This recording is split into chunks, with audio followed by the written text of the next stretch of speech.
pejabat yang menginginkan kelanggengan kedudukannya, tokoh politik yang membidik kursi panas jabatannya, bos yang berhasrat disegani dan terlihat berwibawa di hadapan karyawannya, bawahan yang bercita-cita naik pangkat, pedagang yang mengharapkan kelancaran rezekinya, remaja yang ingin mengintip masa depan cintanya, bujangan yang mengincar wanita idamannya, istri yang berharap agar suaminya tidak melirik rumput tetangga yang lebih hijau, bahkan siswa sekolah yang menginginkan kelulusan dalam ujiannya tergopoh-gopoh datang mengetuk pintu para dukun, menghibah bantuan mereka.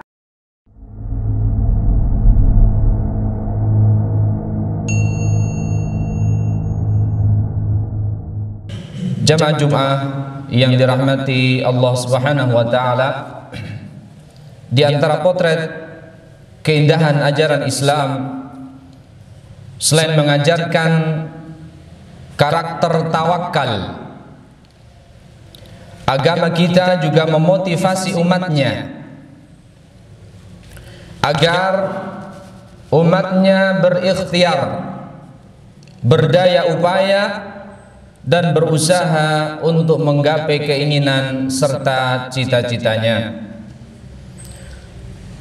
Guna mendulang rizki misalnya, Islam memerintahkan kita untuk bekerja. Rasulullah sallallahu alaihi wasallam bersabda, "Lan yahtazima ahadukum huzmatan min hatabin fayahmilaha ala dhahrihi fayabi'aha khairun lahu min an yas'ala rajulan yu'tihi aw yamna'uhu." Kanjeng Nabi sallallahu alaihi wasallam bersabda, seseorang mencari seikat kayu bakar lalu dipanggul di atas panggulnya, di atas pundaknya, kemudian dia menjual kayu bakar tersebut, itu lebih mulia dibandingkan dia meminta-minta kepada orang lain. Dia diberi atau tidak diberi. Hadis riwayat Bukhari dan Muslim dari Abu Hurairah radhiyallahu anhu. Orang yang sakit dan menginginkan kesembuhan misalnya, maka Islam memerintahkannya untuk berobat. Rasulullah sallallahu alaihi wa alihi wasallam bersabda, "Tadawau fa inna Allah azza wa jalla lam yadha' da'an illa wada'a lahu dawa'an ghairu da'in wahidin al-haram."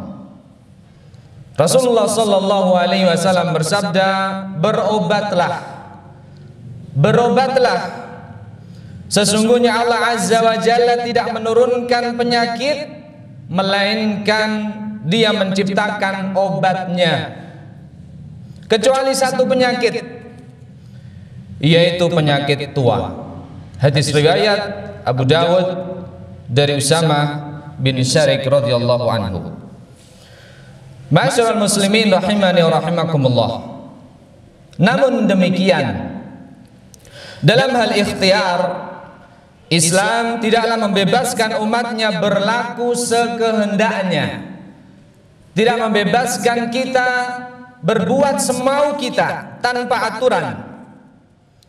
Justru agama kita, agama yang sempurna, agama yang tinggi dan tidak ada yang bisa meninggi, tidak ada yang bisa melebihi ketinggian Islam, telah membuat rambu-rambu yang tidak boleh dilanggar oleh umatnya, yang pada hakikatnya bertujuan untuk kemaslahatan kebaikan manusia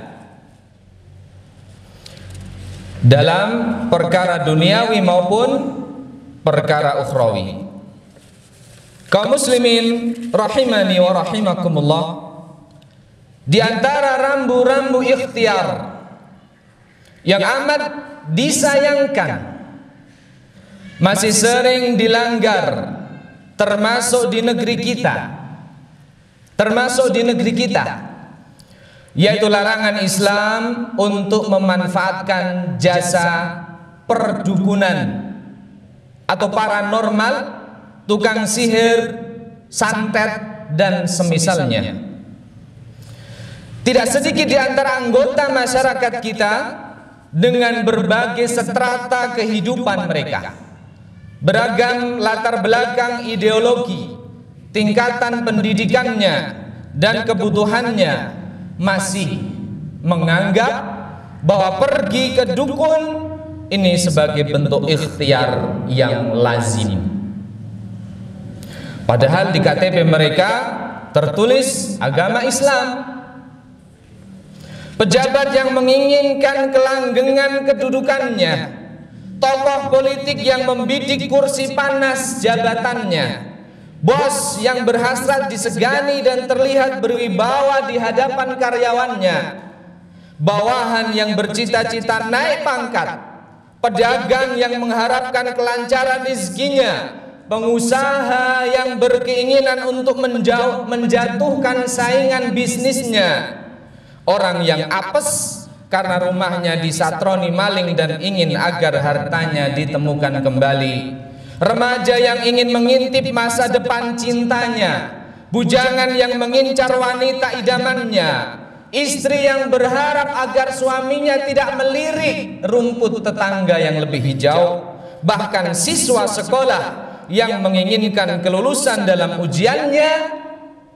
Banyak di antara mereka tergopoh-gopoh datang mengetuk pintu para dukun, menghibah bantuan mereka, kemudian mereka memenuhi permintaan mereka, sekali lagi atas nama ikhtiar. Padahal ma'asyiral muslimin rahimani wa rahimakumullah, sejak 14 abad yang lalu panutan kita Nabi Agung Muhammad sallallahu alaihi wasallam, beliau telah mengingatkan dengan tegas di dalam hadisnya yang sahih, man ata arrafan fasa'alahu an syai'in lam tuqbal salatuhu arba'ina lailatan.